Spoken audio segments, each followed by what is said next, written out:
Hey everyone, and welcome back. Now today I want to talk about Kaspa because, well, I guess let's not sugarcoat it. I mean, Kaspa has not done particularly well compared to the rest of the market. And so I want to talk a little bit about that, if that should be a concern, what we're seeing with the chart, what we're seeing with just the wider market in general, a lot of that type of stuff, and we'll kind of take an assessment of, is Kaspa still a hold? Is it a buy? Is it a sell? What is it looking like? So anyway, let's go on ahead and dive right in. Looking at the market, we can see overall a red day.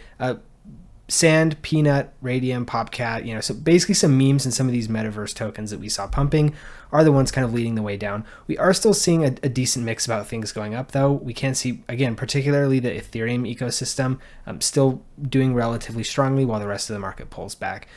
Now, I don't know that this is like too crazy of a thing, like ETH's back or whatever, just because we have to keep in mind that basically all of these other things were pumping while ETH was going sideways. And so I think we're just kind of seeing the other side of the market kind of start to kick off a little bit, which is a good thing to see, especially for Ethereum holders. And honestly, like, I know there's a little bit of tribalism with like, Ethereum versus Solana versus others versus, whatever.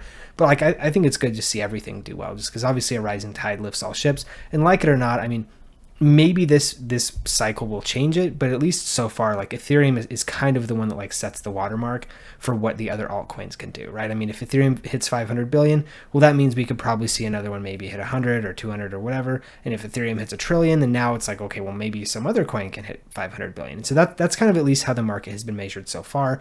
Like I said, this cycle might be the one to change it. I kind of doubt that, but who knows? We'll see. We also can see that Bitcoin here down 3.5% on the day. So Bitcoin definitely seeing a little bit of a pullback.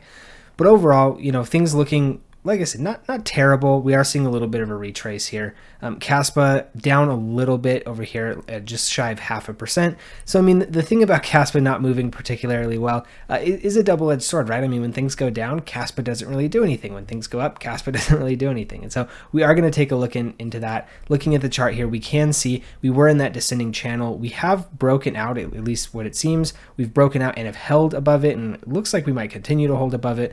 We do see it, this kind of pink or purple box, whatever we want to call it. This is a decent zone of liquidity here. We can see prior it has been a decent point of resistance to get through. So this is something we obviously ran up right into it. We see some wicks in here, but we've since kind of fallen down below that. We are still holding above this descending channel though, which is a pretty good thing to see. Obviously I would expect that we would want to hold this, but yeah, I mean, this descending channel, Kaspa is looking very similar to kind of what Bitcoin was looking like earlier on before it broke out. Obviously Bitcoin broke out much more aggressively than Kaspa did. Kaspa's kind of sitting here a little bit, doing all right though in the kind of grand scheme of things. We are seeing on RSI things about sitting at average.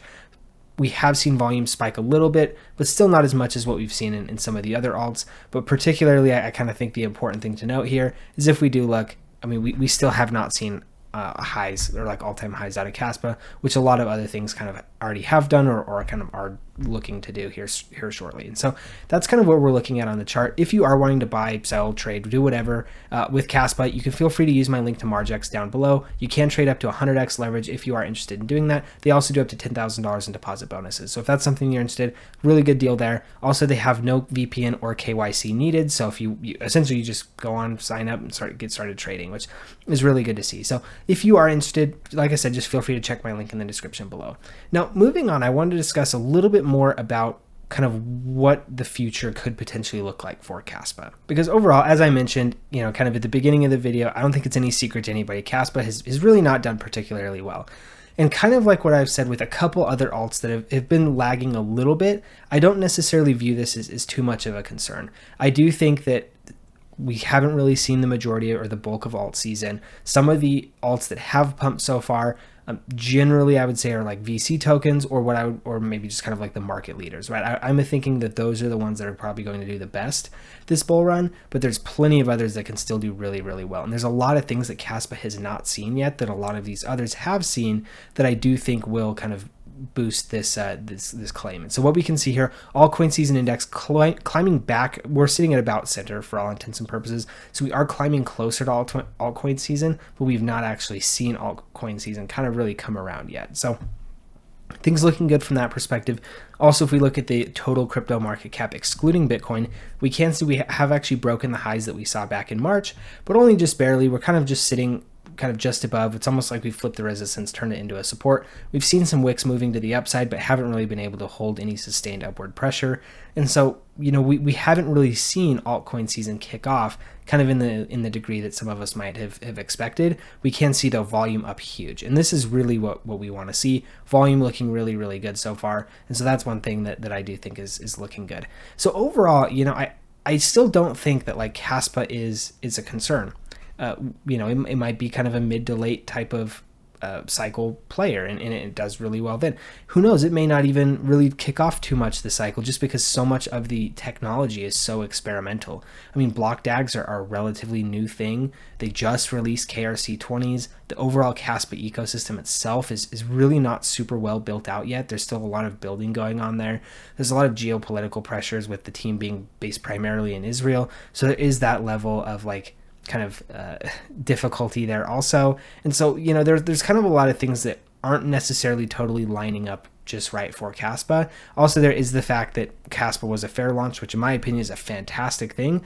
But usually, I mean, let's be honest, right? VC coins usually tend to pump the most because they're, manipulated. The circulating supplies are lower. There's a lot of that type of stuff. Obviously, there's like whales involved and things like that. And so the fact that Kaspa hasn't really performed as well as I think due in part to a lot of this type of stuff. And so not anything that's like a huge major concern, but if we do look at Twitter, we can kind of see the state of affairs yet. And I think there's a lot of things kind of showing up on kind of the top Kaspa posts that I think kind of fully encapsulate what we're dealing with here. So first off, we could see, this meme from Crypto Mindset talking about Kaspa holders.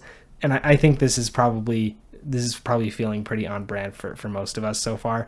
But what we can see is in the next one up, here we have other Kaspa holders looking for when Kaspa is going to be listed on Coinbase. Because again, something that really sticks out and should always be reminded is that a lot of these major exchanges have not listed Kaspa, and major exchange listings are really, really, really bullish for these types of alts, especially getting just more general liquidity in the market, all of that type of stuff. And so the fact that we haven't seen a Coinbase listing yet, or a Binance, or any of those things for that matter, this is going to move the price pretty tangibly. And so this is something that, we kind of all have in our back pocket where we can kind of just expect that to happen. The other thing we can see from the same person, Pumpolinski, I think is what it is, we can see that the Kaspa holder counts are still consistently moving up in almost every category. We did lose an Aquaman. It looks like they may have gone back into the humpback whale, which is probably fine. Having a massive holder like this, not necessarily a bad thing, but also not really a good thing if you ask me. So the fact that we're continuing to see holders rise on Kaspa is a really good thing to see. Obviously very bullish for the ecosystem overall. We can see, based off some quick math here, getting close to probably 300,000 holders of Kaspa, which not bad overall. So, think people are still picking it up. Things are looking good. I'm still relatively pleased with the growth that we've seen. And there's a lot of things that haven't necessarily worked out for Kaspa yet. And so a lot of it, I think, is just a test in patience. And maybe even preparation for the possibility that we may not even see it run super hard this cycle. I mean, we already saw it run really, really hard kind of in the middle of the bear market, a very, very uncharacteristic move for a crypto in that time of the market. And so we already saw it do something, kind of pretty spectacular. And so maybe it's just kind of like not aligned, with these types of cycles because we've already seen it run so hard. Obviously, we've seen massive miner growth coming off of Kaspa, things like that. And so there is still a lot to be bullish about and a lot to talk about regarding Kaspa, but we just haven't kind of seen things line up and kind of the narratives catch on so far for this cycle and kind of the bull run that we're in right now. But like I said, in my opinion, I don't see that to be an issue. So you should give me a comment. Let me know what your thoughts are. Just drop them in the comment section below. I do try to read and respond to all of them, and so I really would hear what your guys' thoughts are on this. I know there's a lot of Kaspa bulls, but I also know that there are some people who have been kind of frustrated with the lack of price movement. So I'd just be interested to hear kind of your guys' overall take and kind of getting the general market sentiment on what we're thinking with Kaspa. So also, hopefully you found the information in this video useful. If you did, please do give me a like and subscribe because it really does help me out, especially continue to grow my channel and get pushed to more people, things like that. So anyway, thank you guys for tuning in, and we'll see you in the next video.